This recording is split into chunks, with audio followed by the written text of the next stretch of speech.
All right, it's 10:55. Mike Missanelli Show. We're live on Radio Row in New Orleans. Eagles and Chiefs. And a man who's now I endorse Torrey Smith to be a regular on this program. We had him on last week. He joins us again, the great Torrey Smith. Hey, Torrey, how you doing, man? Doing great. How you doing? We're doing good. Now, so you're floating around at Radio Row. I want to know what this experience is for like an ex-NFL player, because we see a lot of them. And it's funny, you run into guys that you may have played with or guys that coached you along the line. What is this like walking through here? Is it a surreal experience for you? Or no, it is. I've been able to experience it some years now because of I went my third year in the league to the Super Bowl. My first year I didn't go because I felt like we should have been in the Super Bowl. I didn't watch the game. I worked out during the game. I stayed away from it. Super corny looking back, but I had no idea. I didn't want anything to do with the game. The following year, we won it. Then my third year, I go to Radio Row. And I'll never forget walking on Radio Row, and I'm looking, and I see Barry Sanders. I was like, oh, my God. Like, that was the first time I was ever starstruck. Like, I had his rookie card. I opened it as a kid, and it was on my dresser. And I'm like, that's Barry Sanders. Like, I was so scared to go talk to him, and to be out here now. So did you go talk to him? I did. I ended up going to talk to him. Now let me. He was awesome to me too. Does he like? I'm Torrey Smith. Does he know who you are? He actually did. Did he? Unless he lied to me, but he had a guy, Kevin Glover, who was his center. He was the pro liaison at Maryland, so he's like he's like an uncle to me. So we had a tie where I could talk to him about it, and there was a connection. So to have the opportunity to be there with him, it was really cool. And just to be here now, I mean, Emmitt Smith, Warren Moon, Brian Dawkins, right? Like guys who I'm like, oh my gosh, there they are. Like now I can see them, and I know them now. That's cool. And I'm still amazed when they say hi to they say hi to me first. I'm like, oh my gosh, he said hi to me. That's really interesting because listen, you play in the NFL, it's a fraternity that never, it never quits. Like you're part of a very exclusive club when you play in this league, and I guess that's the kind of thing you feel when you're around everybody, right? You guys went through the same wars, and yeah, I mean it is really cool. There's a lot of things you have in common. Seeing teammates. I saw Greg Olsen already. I've seen so many different guys that I played with. Cam Newton to be here in a second. So, I mean, it's just amazing to be here. Like, I tell anybody, I don't care who you're a fan of. And that's the one thing I didn't realize until I actually went to the Super Bowl is that players, you get so locked into the game, and you think, oh, man, they're here because of us. 99% of the people here don't cheer for the two teams that are playing. They're actual fans of the game. And that's something you don't know unless you go to a city where they're holding a Super Bowl and you see all of these fans around. Like, it's really cool to see how people come together with their love of the game. And also, like, when you're part of a team like that, and you've been part of many teams, like the bonding you have with 52 other guys that go from year to year and they change, and it's like you always have that tie with somebody, and you're like probably more than anybody, like except your family, that the teammates always stick with you. Even like you're in college in Maryland, guys that you played with, you never lose that team factor. Yeah, you never do, and it's really cool to catch up to guys. I love seeing the big linemen that are no longer big.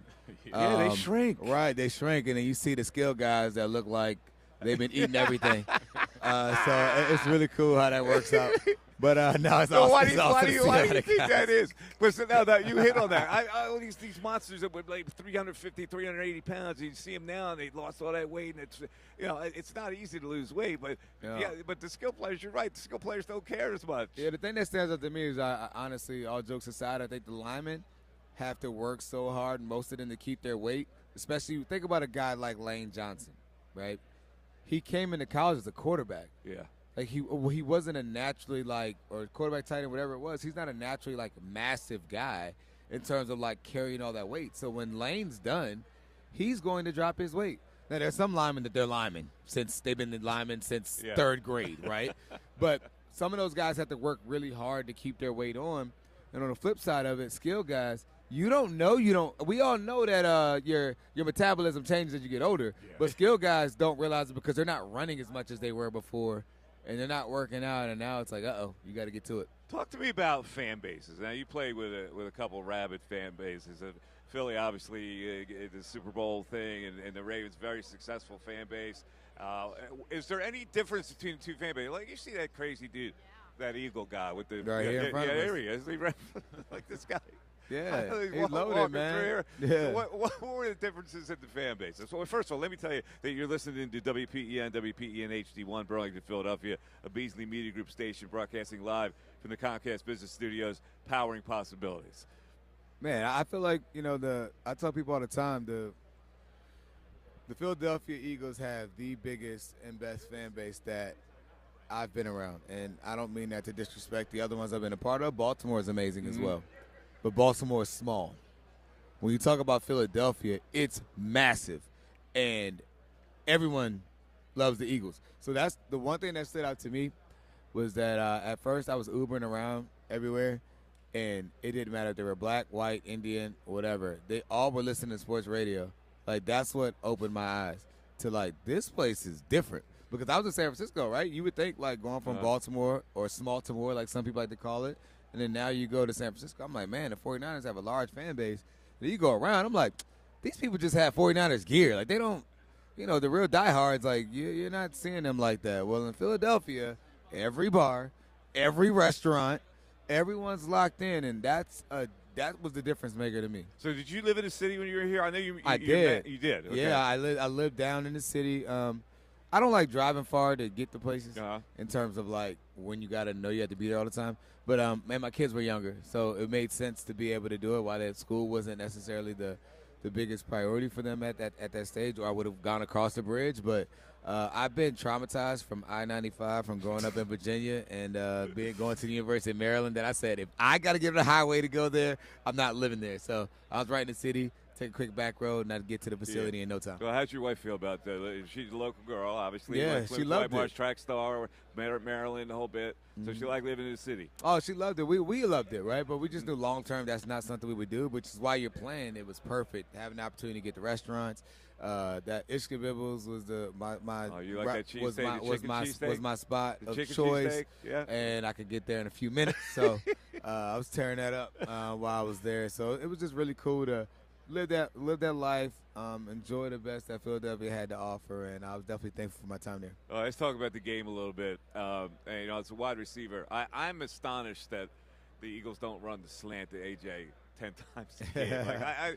I just think it's an unstoppable. Why wouldn't they run the slant a million times to him? What prevents them from thinking that way? Oh man, now you got guys that they're kind of keyed in on it. They're trying to take their shot in it, but I feel like so the linebacker AJ slides Brown, over. And it's less the linebacker, it's more the cornerback trying to say, hey, they're not necessarily taking deep shots to him right now. I'm going to take my eyes based on the situation, based on the scenario. They'll take their chance of playing heavy inside leverage, which makes it really hard to run as a receiver. And now they're able to get there and try to dislodge the ball. But the way he plays the game, he reminds me of Anquan Bolden. He's physical, he's quick, he's strong, and he's able to body up guys even if he's covered. And that's why that slant works very well for him. But I think it's something that you will see. He'll catch a couple of them on Sunday, and it's been something that is a great drive starter for him. But also the same way we recognize it that way, they're studying it the same way, trying to figure out when and where, and corners are more comfortable taking those chances. So the game plan the Eagles should follow is the game plan that's been successful for them all year, which is let's run the ball, and we'll see what we Absolutely. get off of that, Run the ball, and running the ball builds one person's confidence more than everyone else, and that's Jalen Hurts.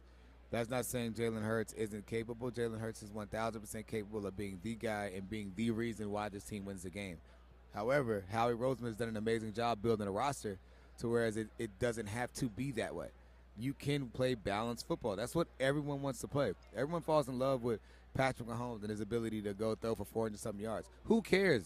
All that matters is did you win, right? Yeah. And when you talk about this team and the way they play, you have players, you have stars, really, at every skill position on the offensive line, and obviously the offensive line speaks for itself. They have, every stars at every skill position, and the offensive line speaks for itself. And you have to feel really good about where this offense is. To watch Jalen at the NFC Championship game, I was there. To watch him get in rhythm off of the RPOs was a beautiful thing. He was using his legs. He was running. he hadn't been that healthy in a while. And we tend to forget that a little bit when you're watching it. And he looked exactly how he needed to be for this team to go and get it done. Talking to Torrey Smith. Last question, Torrey.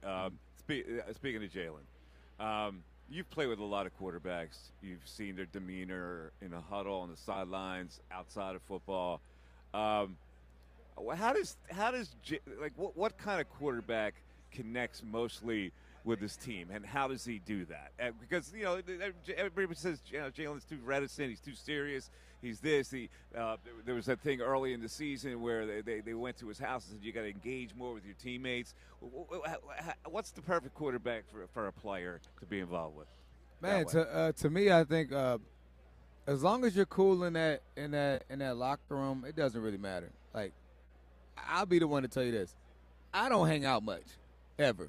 Right, and when I was playing, if we had a dinner or something we would set up, I would go to that.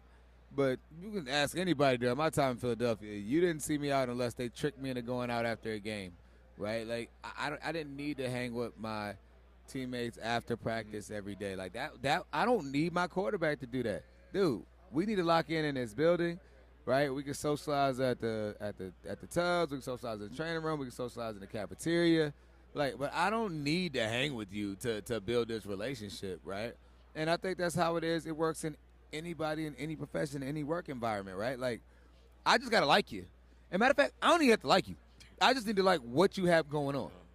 And we're all on the same page. So I think for Jalen, man, he is a very likable player. I think sometimes some people, like we all know and experience, some people want more from their friendship. Some people want more from their relationship. And you just have to kind of adjust to meet that. But I played with quarterbacks, Joe Flacco, loving to death, right? South Jersey zone, right?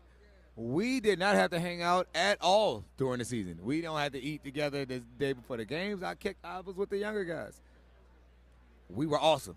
That's what I love him to death. I do. He called me right now. I'll leave here and I'll go to Jersey to be there for him if you needed me, right? Loving to death. But we're at work. We don't need to have that. I'm talking about like even during the game on the sidelines where people say he doesn't engage with his receivers. You don't care. Like that doesn't a matter. Quick little note. Hey, what are you thinking? What are you saying? Cool. I don't need you over there giving Ray Lewis speeches, right? Like just are we locked in? What do we got to work on? What do you need from me? What am I seeing that you can get from us? I think sometimes the optics make people think they're doing more than what they really are. And we all work with people who make it seem like they're doing something, but they're really doing nothing. And that's to really kind of put it in the real life terms so everyone can understand what I'm saying. Just because you're speaking, just because you look like you're doing something, doesn't mean you're doing anything. And also sometimes players are like, you're doing too much. There's a fine line there, but like everyone can't be Jameis Winston. Jameis is natural, right? That's him. Yeah. So you're drawn to it. If Jalen decided today to go and be as charismatic as Jameis Winston, the city of Philadelphia would kick him out, right? Like, it just wouldn't work. Like, you got to just lead how you are. Or like Donovan playing an air guitar or something like that, right? You ain't going to do that. Torrey, listen, man, it's always a pleasure to talk to you. Cool. You should be, we get you as a regular guest. When football resumes after the Eagles win the Super Bowl, right? Let's talk about it. All right, man. Thank you. I appreciate you. That's Torrey Smith hanging out. Been with two Super Bowl teams, got a couple of rings, and, he's a great guest. Let's take a break. 610-632-0975. It's the Mike Missanelli Show, and we're back after this. Hey, everybody, it's Bill Colarulo. Thanks for watching. We appreciate it. Make sure you like and subscribe to our channel so you can engage during the show, and you're not going to want to miss all the content that we post. It's not only the live videos. It's videos after the fact. It's our shorts. It's all the content you want as a Philadelphia sports fan. Looking forward to connecting.